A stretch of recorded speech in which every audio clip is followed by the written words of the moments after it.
Air laut kembali naik ke permukiman dan lokasi wisata di Pantai Ujong Kala, Kecamatan Johan Pahlawan, Kabupaten Aceh Barat, sejak sepekan terakhir, Minggu tanggal 12 Juni tahun 2022.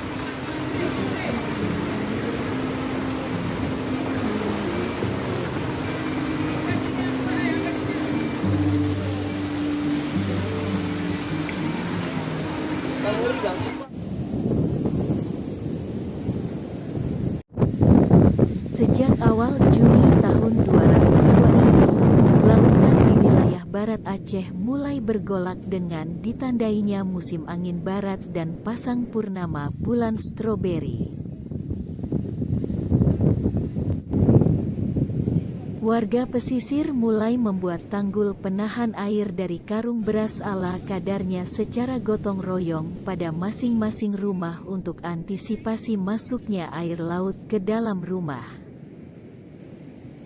Meski tidak maksimal upaya warga untuk antisipasi naiknya air laut dengan tanggul kecil, namun upaya ini bagian kecil agar tidak makin parahnya air merangsek ke dalam rumah dan permukiman.